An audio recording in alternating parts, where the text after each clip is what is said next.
30 পর্যন্ত পরমাণুর পারমাণবিক ভর নির্ণয় কিভাবে করা যায় সহজভাবে সেটা শিখব। 1 থেকে 20 যদি জোড় মৌল সম হয় সেক্ষেত্রে আমরা পারমাণবিক ভর নির্ণয় করতে পারবো এই সূত্রটার মাধ্যমে। যে পারমাণবিক সংখ্যা তো আমরা সবাই জানি, তাই না? পারমাণবিক সংখ্যাকে আমরা দুই দ্বারা গুণ করব, গুণ করলে আমরা কি পারমাণবিক ভরটা পেয়ে যাব। যেমন হিলিয়ামের ক্ষেত্রে আসো, তো হিলিয়ামের ক্ষেত্রে হিলিয়ামের পারমাণবিক সংখ্যা তো আমরা সবাই জানি যে হিলিয়ামের পারমাণবিক সংখ্যা কত 2। তো 2 এর সাথে আমরা কি করব 2 গুণ করব, তাহলে আমরা পাবো কত 4। 4টা হচ্ছে হিলিয়ামের পারমাণবিক ভর। সেম ভাবে অক্সিজেনের ক্ষেত্রে যদি আসি, অক্সিজেনের পারমাণবিক সংখ্যা কত 8। তো 8 এর আমরা 2 গুণ করব, তাহলে কত হবে 16। তো এইভাবে আমরা হচ্ছে 1 থেকে 20 পর্যন্ত যত জোড় মৌল আছে তাদের আমরা পারমাণবিক ভর নির্ণয় করতে পারবো। আর যদি বেজোড় হয়, তো বেজোড় সংখ্যার ক্ষেত্রে আমরা সূত্রটা মনে রাখবো যে পারমাণবিক সংখ্যার সাথে দ্বিগুণ করে তার সাথে আমরা 1 যোগ করব। যেমন ফ্লোরিন আসো, ফ্লোরিনের পারমাণবিক সংখ্যা আমরা জানি কত 9। তো 9 এর সাথে আমরা 2 গুণ করব, তাহলে 9 দুগুণে কত হলো 18। 18 এর সাথে 1 যোগ করলাম, হলো কত 19।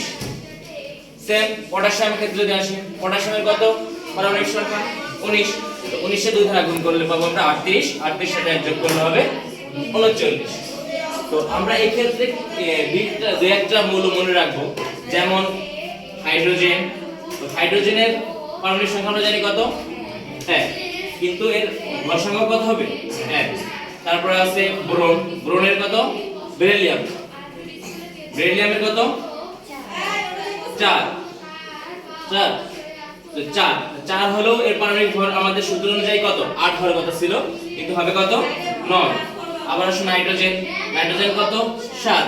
নাইট্রোজেন 7 বেজোড়, 7 দুগুণে 14, সাথে 1 যোগ হওয়ার কথা ছিল, কিন্তু এখানে 15 হবে না, হবে কত 14।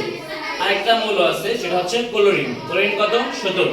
তাহলে 17 দুগুণে কত 34 আর 1 35 হওয়ার কথা, কিন্তু আমরা এটা মনে রাখবো এটা হবে কত 35.5। এটা হচ্ছে ব্যতিক্রম, ঠিক আছে? 1 থেকে 20 পর্যন্ত আমরা এই দুইটা নিয়মে পারবো। তো পরে যদি আমাদের 21 থেকে 30 পর্যন্ত হয় সেক্ষেত্রে আমরা একটা সূত্র মনে রাখবো যে 3 45 45 44 3 55। যেখানে আমরা স্ক্যান্ডিনিয়াম থেকে জিঙ্ক পর্যন্ত সিরিয়ালে তো আমরা জানি, তাই না? Scandium, titanium, vanadium, chromium, manganese, iron, cobalt, nickel, copper, zinc. তো এটা সিরিয়ালে মনে রাখবো আমরা 3 45 45 44 3 55।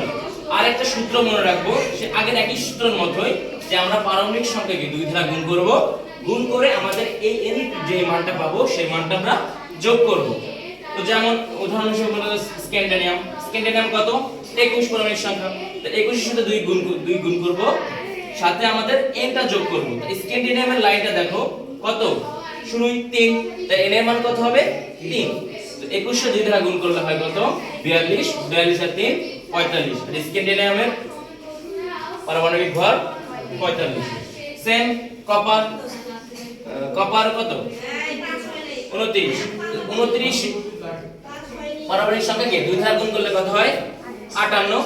আর এখানে আসবো কপার, কপারে আছে কত 5, তাহলে হলো 58 আর 5 63। কিন্তু আমরা মনে রাখবো 63 দশমিক, কপার সবসময় কত হয় 63.5। তো সিমিলার ভাবে স্ক্যান্ডিনিয়াম থেকে জিঙ্ক পর্যন্ত প্রত্যেকটাই আমরা নির্ণয় করতে পারবো। তো 1 থেকে 30 পর্যন্ত সহজভাবে মনে রাখার জন্য আমাদের এই ফর্মুলাটা মনে রাখবো, তাহলে আমরা সহজেই পারমাণবিক ভর কি করতে পারবো নির্ণয় করতে পারবো বা বের করতে পারবো।